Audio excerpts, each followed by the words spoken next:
George Colman the Younger. Presentation by Katie G. Eakin-Ayala.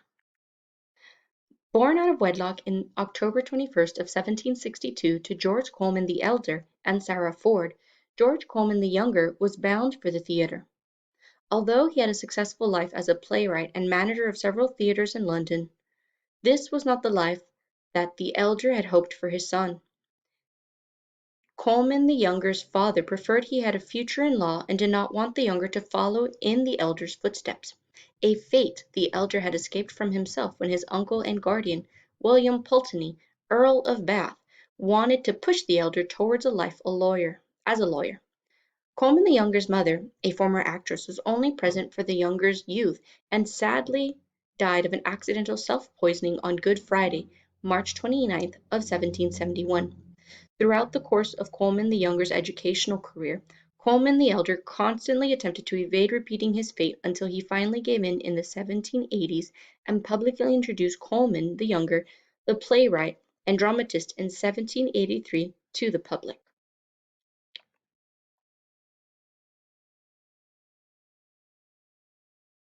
As a child growing up, and thanks to his father's success as a playwright, the younger was encircled in his father's theatrical and literary circles, which included the likes of David Garrick, Richard Sheridan, Oliver Goldsmith, Samuel Johnson, Edmund Burke, and Sir Joshua Reynolds. Despite this literary-rich upbringing, the younger was enrolled in London's Marylebone Seminary for a short 3 months before his grieving father moved them to Richmond after the untimely loss of the younger's uh, mother. In Richmond, the elder pressed on with the intent of having the younger educated for the bar by enrolling him in Westminster in June of 1772, where the elder attended as a child, even though George the Younger showed no academic promise in this school either.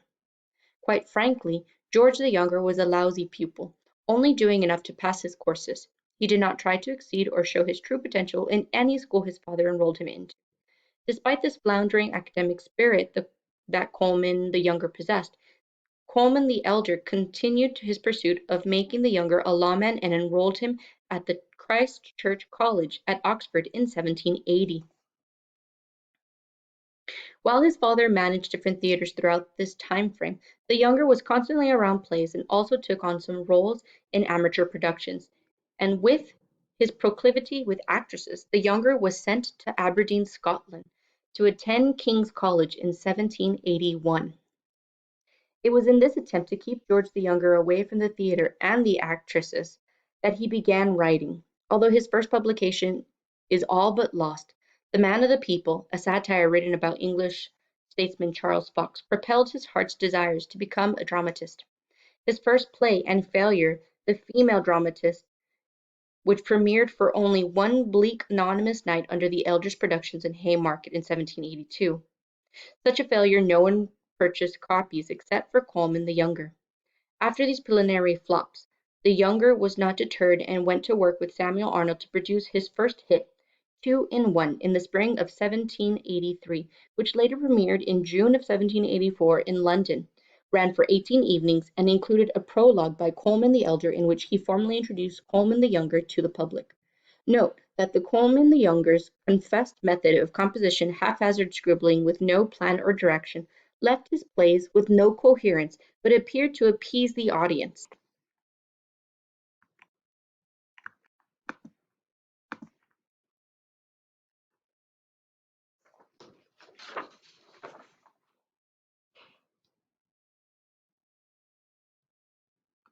After this, Colman the Younger was allowed to return to London and leave Scotland. This and an attempt also was made to keep him away from the actress Catherine Morris, whom he later married. Upon his return and getting in good graces with his father, one of his contingencies was that he continue pursuing and taking law seriously, and Colman the Younger was sent to Paris, where he visited the theatre as often as possible before submitting to his enrollment into London's Lincoln's Inn.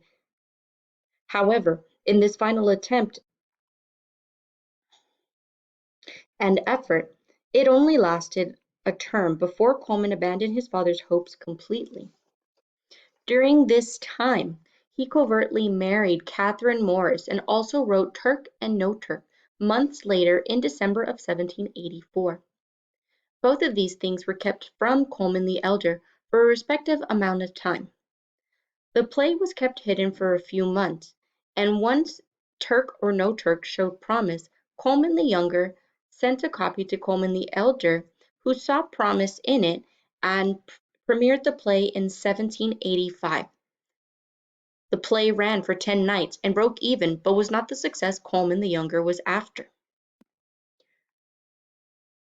On the secret marriage, Colman the Younger and Catherine did not reveal this information to Colman the Elder until 4 years after, and they publicly married in November 10th of 1788.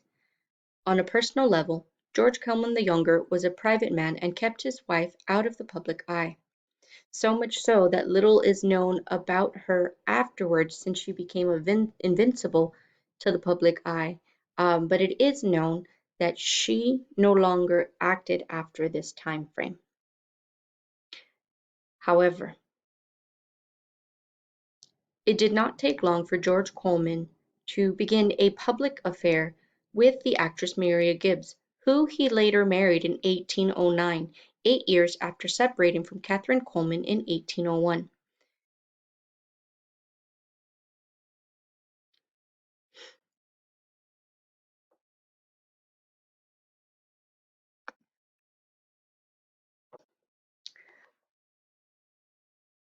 Among this time as a playwright, Colman the Younger produced several satirical plays such as Inkle and Yarko in 1787, Ways of Means or A Trip to Dover 1788, The Family Part and the Battle of Hexman or Days of Old 1789, The Surrender of Calais 1791, The Mountaineers 1793, The Iron Chest 1796, Bluebeard or Female Curiosity 1798, and several others.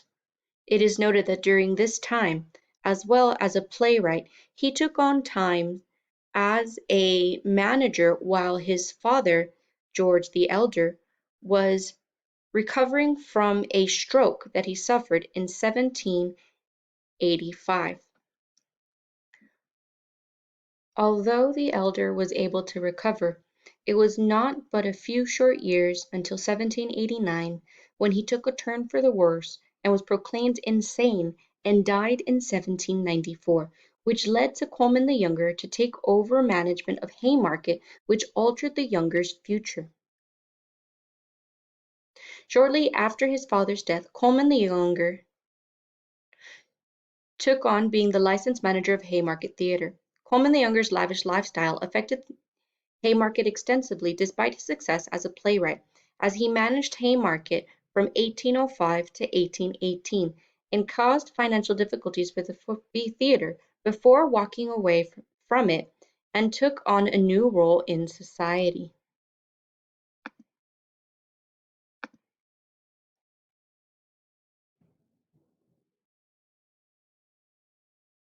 Through his friendship with soon-to-be George IV, the Younger was appointed the first honorary post as a lieutenant of yeomen of the Guard in 1820 and in 1824 replaced John Larpent as examiner of plays. It was in the examiner of plays where he took on ironically controversial role by censoring writers who wrote in the same satirical form of writing as he did himself. It can be assumed that with this new role, Colman the Younger looked down at these new plays for their lewd humor, religious language, and political references as unacceptable.